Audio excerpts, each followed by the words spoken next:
आपण ज्यावेळेस Google search करतो किंवा एखादं लीगल वेबसाईट असते जसं की इंडियन कानून वगैरे आहे, या वेबसाईट आपण ज्यावेळेस सर्च करतो आणि सर्च पॅरामीटरमध्ये आपण ज्यावेळेस डिसॅबिलिटी किंवा रिलॅक्सेशन, रिझर्वेशन, इक्वल ऑपॉर्च्युनिटी या अशा अनेक गोष्टी, डिसॅबिलिटी ॲक्ट वगैरे अशा अनेक गोष्टी ज्यावेळेस आपण सर्च आणि करत चला, सर्च करायचंच, सर्च केल्यानंतर आपल्या नॉलेजमध्ये भर पडतं.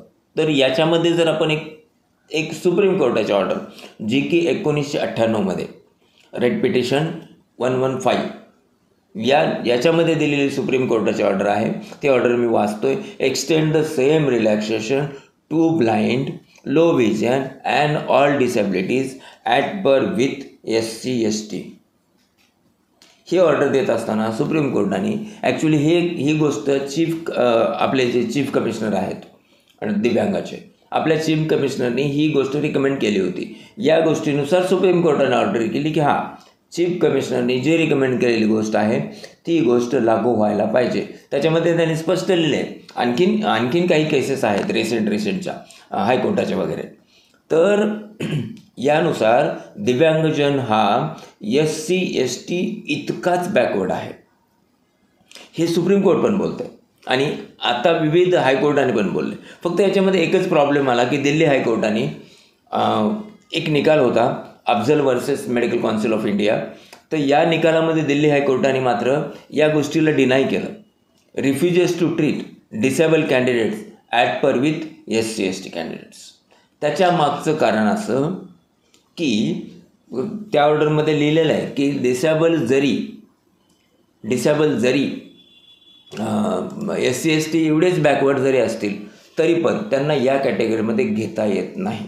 मग त्याचा थोडा जर सखोल अभ्यास केला तर आपल्याला हे कळेल की आपलं जे कॉन्स्टिट्यूशन ऑफ इंडिया आहे, कॉन्स्टिट्यूशन ऑफ इंडियामधील आर्टिकल नंबर 15(1), आर्टिकल नंबर 15(2) आणि आर्टिकल नंबर 16(2), ह्या जर 3 आर्टिकलचा आपण अभ्यास केला तर या 3 आर्टिकलमध्ये लिहिलेल्या गोष्टी मी वाचतोय. आर्टिकल नंबर 15मध्ये लिहिलेलं आहे, the state shall not discriminate against any citizen on the ground only of religion. लक्षात घ्या, only of religion, race, caste, sex, place of birth or any of them. लक्षात येते.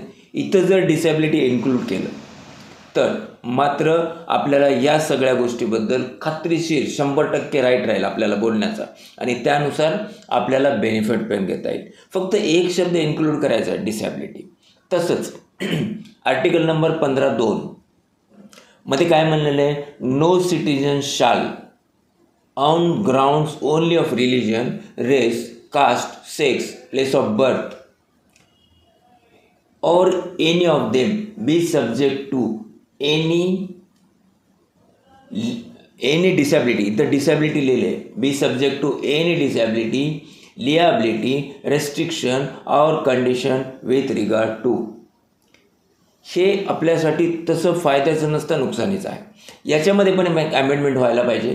ती अमेंडमेंट अशी की no citizen shall on the ground only of religion, race, caste, sex, place of birth आणि त्याच्यानंतर comma करून डिसॅबिलिटी ॲड करायला पाहिजे आणि त्याच्यानंतरचं पुढचं or any of them be subject to any, जिथं जे डिसॅबिलिटी लिहिले ते डिसॅबिलिटी काढून टाकायला पाहिजे. ही दुसरी गोष्ट अमेंडमेंटमध्ये व्हायला पाहिजे.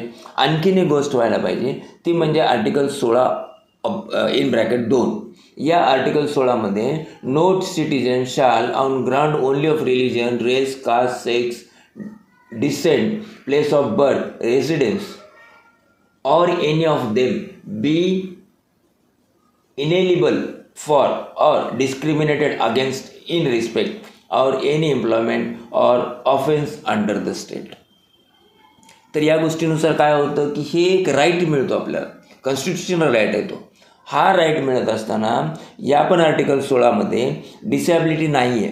तर या आर्टिकल 16मध्ये पण प्लेस ऑफ बर्थ, रेसिडेन्स नंतर डिसॅबिलिटी जर शब्द ॲड केला आणि ह्या जर 3 गोष्टी कॉन्स्टिट्यूशनमध्ये अमेंडमेंट करून जर केल्या तर खऱ्या अर्थाने दिव्यांग हक्क कायदा, दिव्यांगासाठीचा फायदा, विविध कायदे, विविध परिपत्रके या सगळ्या गोष्टीला खऱ्या अर्थाने कॉन्क्रीट रूप येईल. कारण डिसॅबिलिटी ही फक्त इंडियापुरती नाही आहे. आपण फक्त इंडियन लोकच डिसॅबिलिटीसाठी नाही आहे. डिसॅबिलिटीमध्ये आपण चलत असताना जगाचा विचार करून हे सगळं चाललं जातं. आणि जर समजा जगाच्या पाठीवर असंख्य ठिकाणी दिव्यांग हितासाठी खूप काही पावलं उचलले जात असतील, तर मग आपलं भारत, आपला इंडिया पण कमी का राहावा? तर एवढे जर 3 कॉन्स्टिट्यूशनमधील जर बदल जर केले, तर खऱ्या अर्थाने दिव्यांग हिताच्या खूप काही गोष्टी सहज पार होतील. तर या निमित्ताने या विषयावरचा एक व्हिडिओ एक जाणवत होतं बऱ्याच दिवसापासून की नाही, या सगळ्या गोष्टी व्हायला पाहिजे. आणि याच्यामध्ये मी आपले एक वकील साहेब आहेत, SC वशिष्ठ म्हणून आहेत, त्या सरांनी ॲक्च्युली आपल्यासाठी ते म्हणजे दिव्यांगासाठीचा मेहनत करणारे एक ग्रेट पर्सन, त्या जे की दिल्ली हायकोर्ट आणि सुप्रीम कोर्टामध्ये या सगळ्या गोष्टीबद्दल खूप प्रखरपणे दिव्यांगाची बाजू मांडतात. तर त्यांच्या ब्लॉगमध्ये पण ही गोष्ट मी एकदा वाचली होती आणि त्यावेळेस मला ते जाणवलं होतं की नाही राव, हे असं नाही होणार. याच्यासाठी आपल्या ज्या संघटना आहेत, विविध संघटना, दिव्यांग हितासाठी काम करणारे सगळे लोक आहेत, या सगळ्यांनी कुठं ना कुठं तर एकत्र यावं लागेल आणि या गोष्टीबद्दल एक खंबीर एकत्र भूमिका घेऊन, डिवाईड नको, काही नको, मी कोण तुम्ही कोण हे काही नको, सगळ्यांनी एकत्र येऊन एकत्र खंबीर भूमिका घेऊन जर या बाबतीबद्दल जर पाठपुरावा केला तर, आणि हे जर झालं तर हे मात्र दिव्यांग हितासाठी एक गोल्डन ऑपॉर्च्युनिटी राहील. तर या अनुषंगाने आजचा व्हिडिओ. काय होतं माहिती का, की मला काहीतरी मिळालंच पाहिजे, मला रेशन कार्ड, या सगळ्या गोष्टी तर चालतच राहतील. या गोष्टी गरजेच्या आहेत आणि असंख्य दिव्यांग यांना ह्या जरुरीचे पण आहेत. पण या सगळ्या गोष्टी आपल्या पदरात जर पाडून घ्यायच्या असतील, आपल्या दिव्यांग हक्क कायद्यातील प्रत्येक कलम जर आपल्यासाठी उपयुक्त करून घ्यायचा असेल, तर असे चेंजेस होणं जरुरी आहे. आणि असे चेंजेस आपल्यापैकी असंख्य दिव्यांग असे आहेत की जे दिव्यांग हितासाठी झटत आहेत. जसं की माझ्या तर असंख्य कॉन्टॅक्टमध्ये ज्यांची की तयारी आहे की दिव्यांग हितासाठी तुम्ही सांगा, आपण सगळे जण मिळून करू, इथपर्यंतची तयार आहे. इव्हन कोर्टाचा, सुप्रीम कोर्टाचा, हायकोर्टाचा इथपर्यंत आहे. असे लोक किंवा अशा संघटना ज्या की दिव्यांग हितासाठी झटत आहेत, अशा सगळ्या संघटनांनी जर एकत्र येऊन हे जर कार्य केलं तर मित्रांनो, दिव्यांगासाठीचं हे खूप मोठं म्हणजे मैलाचा दगड किंवा कॉन्क्रीट रोड बनून जाईल. तर हे सगळ्यांनी करावं आणि त्या उद्देशानेच मी आजचा हा व्हिडिओ बनवतो. व्हिडिओ जर आवडला असेल तर व्हिडिओला लाईक करा आणि माझ्या चॅनलला सबस्क्राईब करा. धन्यवाद मित्रांनो.